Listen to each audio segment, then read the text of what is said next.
You asked me a video about Fiore Longsword guards, and I'm going to give you an entire series. Hello HEMA friends, and welcome to this new video. The medieval longsword system of Fiore delivery has many guards, and the average approach to guards is to see them as a starting position for certain actions. And indeed, it is partially the case.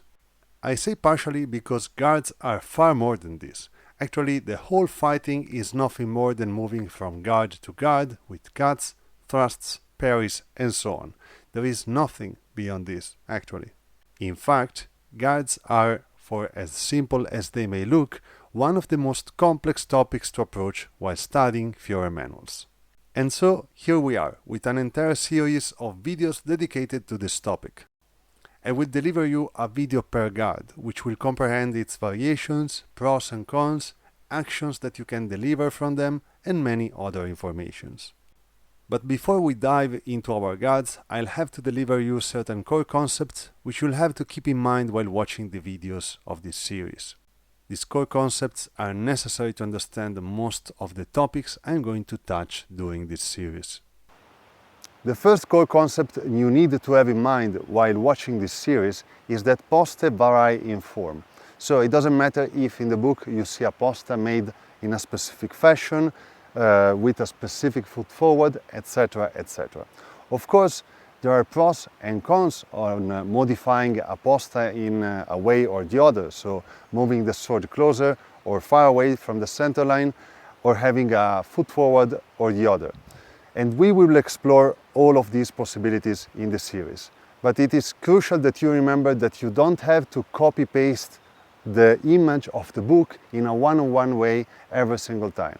The second core concept that you need to have in mind is that the farther away it is your blade from the center line, the stronger and harder will be your beats, your parries and whatever. So the more inertia you will create while moving the sword toward the opponent's blade. At the same time, if you are in a wider posta with your sword far away from the center line, the easier will be for your opponent to hit you with a direct attack. So you have to keep in mind the pros and cons of having a wider or tighter posta.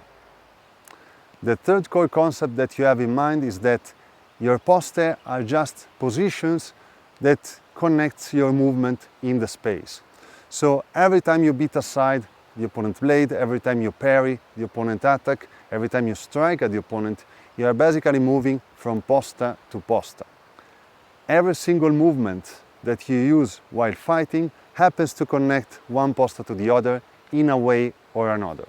If you keep in mind this simple concept, it will be easier for you to conceive and create new actions by connecting the poste in many different ways. The fourth core concept that you need to have in mind while going through this series dedicated to poste is a tactical organization of poste. There are three families of poste. The first one is the neutral guard, which is represented in our system by breve and their variations.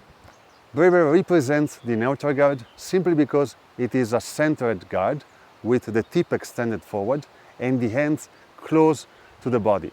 So it doesn't invite the opponent in striking in any specific place, either the hands above, below the sword, right or left. So it is a neutral position. The second family of guards is weapon online, and in our system it is represented by longa and by bicorno. In the situation of weapon online, we have the hands extended forward, and so for the opponent it is easier to threaten our hands. But at the same time, we're threatening the opponent with our tip.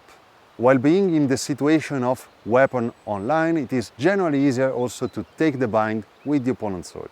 The third family of guards is called invitations, and it is represented by all the other guards of our system. In the invitation kind of situation, we are inviting our opponent to strike on either one side or the other of our blade. It can be either high or low, right or left. In this way, we can have some sort of control on which kind of side our opponent will end up striking at us. The fifth concept that you have to keep in mind is rather simple. Certain poste are better at defense, certain poste are better at offense, and of course there are certain which is kind of good at doing both.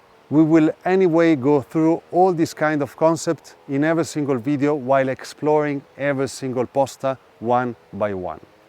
Very good. With these concepts in mind, you are now ready to explore the Poste di Spada series. In the next videos of this series, we will analyze every single posta one by one, going through their pros and cons, their specific qualities, their offensive and defensive capabilities, and so on. And we will do it through solo forms, pair drills, and, while possible, examples of sparring footage. Very good, people. I hope you enjoyed this video. Thanks for watching as always. Remember that if you want to support this channel, you can find the link to my Patreon page in the video description. Thanks for watching as always, and see you next time.